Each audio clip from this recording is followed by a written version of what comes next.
स्वर्गीय प्रतीक यादव जी का असमय में जाना बहुत ही दुखद है। परिवार के लिए भी अपूर्णीय क्षति है। प्रतीक यादव जी की गोमाता की सेवा में, सनातन धर्म में और अपने हिंदुत्व के जो शाश्वत सिद्धांत उनमें अटूट निष्ठा थी।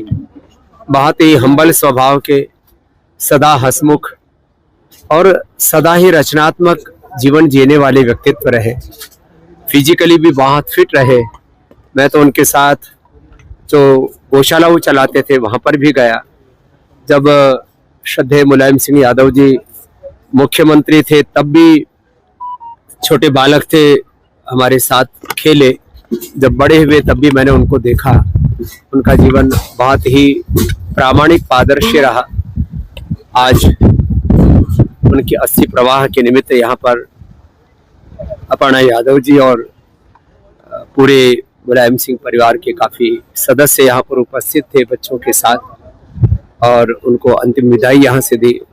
उनकी दिवंगत आत्मा को भगवान मोक्ष प्रदान करे, अपनी शरणागति दे और परिवार को इस अपूर्णीय क्षति को सहने का भगवान साहस दे, क्योंकि किसी को विश्वास नहीं था कि इतनी कम उम्र में प्रतीक यादव जी इस संसार छोड़ के चले जाएंगे। आज उनकी अंतिम विदाई पर हमको भी अंतर्मन से बहुत पीड़ा है, और मैं तो सबसे युवाओं से भी आह्वान करूंगा, जिम के साथ योग भी करें। संघर्ष, चुनौतियां, जीवन में उतार चढ़ाव सब आते जाते रहते हैं। हर परिस्थिति में अपने आप को सम रखें, यही जीवन का एक सूत्र है। आंधियां, संघर्ष, तूफान, ये पथ का विधान है, और इन सब के बीच में समत्वम योग उच्यते। स्वर्गीय प्रतीक यादव जी का असमय में जाना बहुत ही दुखद है। परिवार के लिए भी अपूर्णीय क्षति है। प्रतीक यादव जी की गोमाता की सेवा में, सनातन धर्म में और अपने हिंदुत्व के जो शाश्वत सिद्धांत उनमें अटूट निष्ठा थी। बहुत ही हम्बल स्वभाव के, सदा हंसमुख और सदा ही रचनात्मक जीवन जीने वाले व्यक्तित्व रहे। फिजिकली भी बहुत फिट रहे। मैं तो उनके साथ जो गौशाला वो चलाते थे वहाँ पर भी गया। जब श्रद्धेय मुलायम सिंह यादव जी मुख्यमंत्री थे तब भी छोटे बालक थे, हमारे साथ खेले। जब बड़े हुए तब भी मैंने उनको देखा। उनका जीवन बहुत ही प्रामाणिक, पारदर्शी रहा। आज उनकी अस्थि प्रवाह के निमित्त यहाँ पर अपर्णा यादव जी और पूरे मुलायम सिंह परिवार के काफ़ी सदस्य यहाँ पर उपस्थित थे बच्चों के साथ, और उनको अंतिम विदाई यहाँ से दी।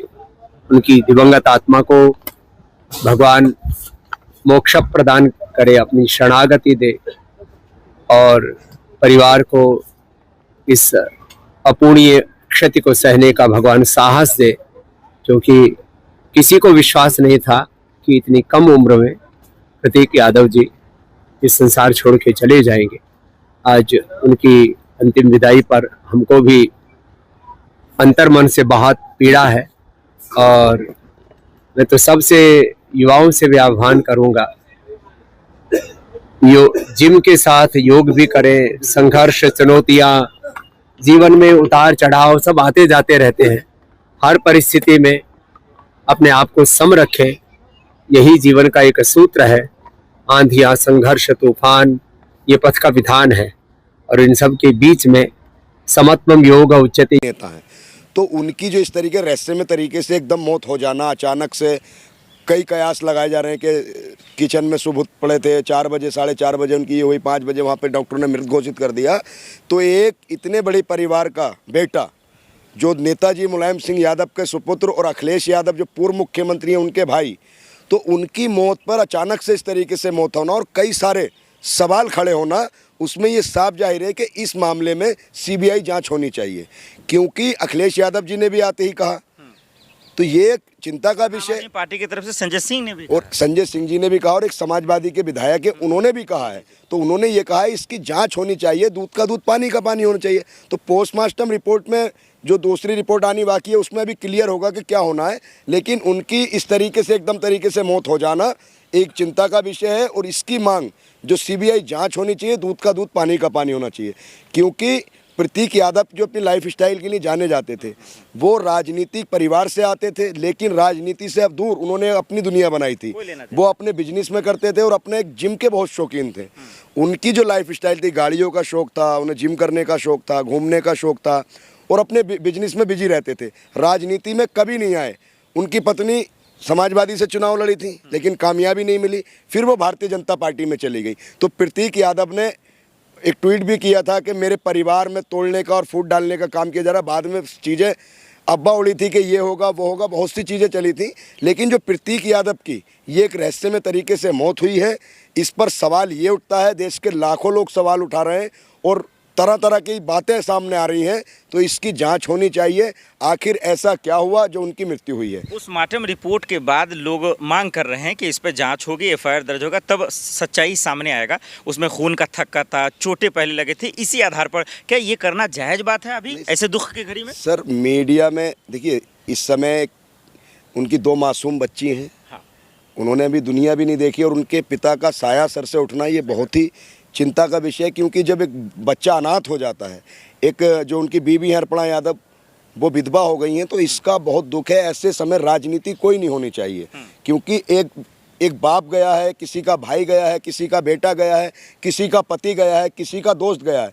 लेकिन सर जो मीडिया में तमाम रिपोर्टें चल रही थी कि उनके नाखून नीले पड़ गए थे, कोई कह रहा है कि पॉइजन दिया गया था, तो बहुत सी जो तमाम अफवाहें उड़ी हैं और खबरें चली हैं, तो वही उन सब पर अटकलों पर विराम लगाने के लिए इसकी सीबीआई जांच होनी चाहिए। और जो पोस्टमार्टम रिपोर्ट में क्लियर होना चाहिए, उसमें यह आया कि खून के थक्के जम गए थे, इस कारण सांस नहीं ली गई, तो इसकी पूरी जांच होनी चाहिए। अब मैं सवाल ये लेना चाहता हूँ कि एक व्यक्ति जो अपर्णा के पति है वो पूरी तरीके से फिट है, जिम भी करता है, आखिर उसकी अचानक से ऐसे क्या, जो फिटनेस का ध्यान भी रखता है, स्वास्थ्य का, और अखिलेश यादव ने भी यही कहा कि स्वास्थ्य का उसे ध्यान रखना चाहिए, किसको कैसे समझा जाए?